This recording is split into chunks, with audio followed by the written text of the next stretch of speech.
तुम्हारा अधिकार बनता है उनके हाथ की लकड़ी बनने का, पर कोई लकड़ी नहीं बनता सजनों। वो चाहते हैं यदि पीठ पे लकड़ी और पड़े।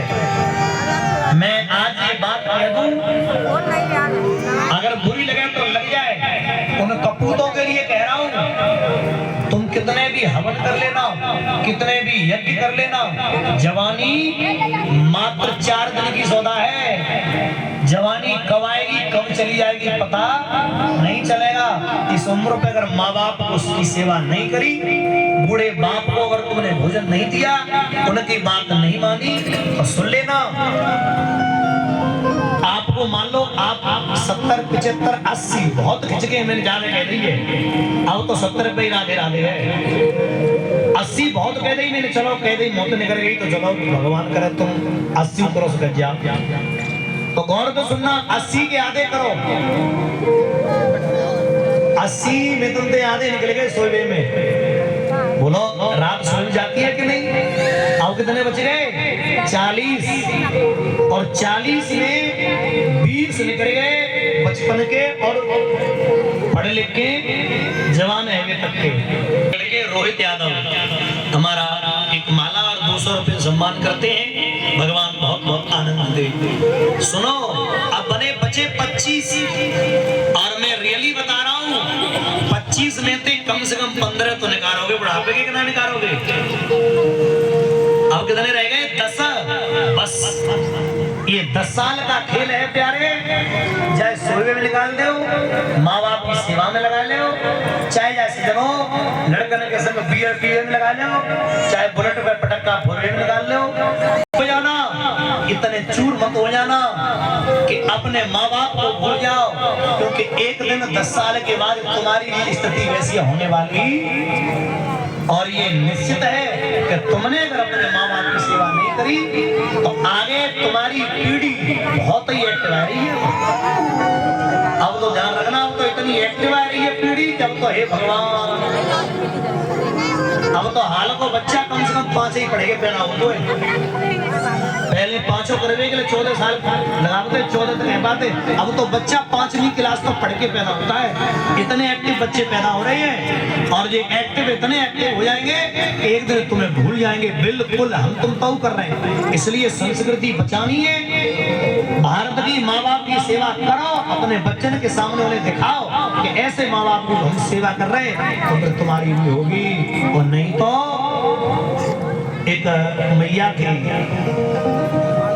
अपनी सास को 3 दिन तक माने भोजन ना,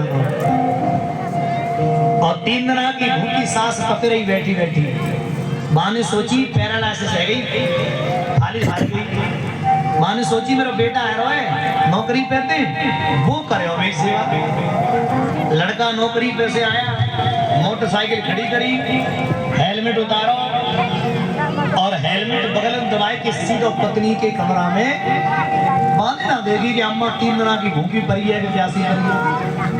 अम्मा इशारा कर रही, बेटा आवाज ना निकल रही, और वो तो घुसरो श्रीमती जी के कमरा में। 1 घंटा बाद दोनों बिल्कुल सज धज के सूट बूट पहन के निकले, और माल में कहा जा रहे थे होटल में खाना खाने। और जो नाती था ना, वो बोला पापा तुम कहाँ जा रहे हो? बोले होटल। बोले अम्मा 3 दिन की भूखी। बोले चुप, अम्मा के खड़े थे, मर थोड़ी जाएगी बढ़िया, लौटे खिला देंगे। और पत्नी को लेके चल दिया, तो बूढ़ी अम्मा ने बहू की धोती पकड़ ली। बहू तो ज्यादा ना करे तो वो चावल का डब्बा बता दे, मैं अपने बना के खा लूंगी। जैसे फिर आज चलेंगे तो कहाँ बोली? बोले बुढ़िया शर्म नहीं आती, मेरी रसोई को आग लगाएगी? मेरी रसोई जबकि कुछ दिन पहले हमें अधिकार क्यों न बोलो भाई। अम्मा को आज भी अम्मा रोई के रह गई बेचारी। होटल में खाना खाया, और होटल में खाना खा के तीनों निकले, तो उस मैडम ने अपने लड़का से गई, सुन रहे हम और तेरे पापा तुझे होटल में खाना खिलाते हैं, सच बता हमारे लिए तू क्या करेगा जब हम बड़े हो जाएंगे? तो उस लड़के ने जो जवाब दिया वो सुनने लायक।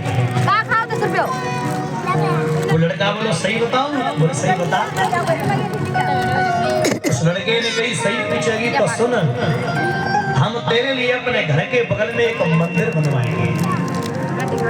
मंदिर किस लिए? उस लड़के ने रो करके कहा कि पापा आज अम्मा को 3 दिन से जाने पानी तक ना दो, और तुम ऐसे ही है, तुम छोड़े आए अम्मा, अम्मा 3 दिन की भूखी है, आज रोटी मांगी तो अम्मा तो कह आई कि जा वो 1.5 किलोमीटर दूर मंदिर है वहाँ भंडारा खा लिए। अम्मा कैसे गई होगी मंदिर है, कैसे गई होगी? हम घर के बगल में मंदिर बनवाएंगे, जो कि हमारी पत्नी आवेगी तो जैसे जे अपनी सास को भूखी रख रही है वैसे ही मेरी पत्नी भी जाए 3-3 दिन भूखो रखेगी। कुआ की आवाज है। और जब हम होटल में जाओ करेंगे तो ये कम से कम मेरी अम्मा की तरह 1.5 किलोमीटर चल के तो न जाएगी। घर के बगल में मंदिर होगा तो वही भंडारा तो उठाएगी। तो मैं निवेदन करता हूँ आपसे, नौजवान लड़कों अपने बुजुर्गों का सम्मान करते रहिए।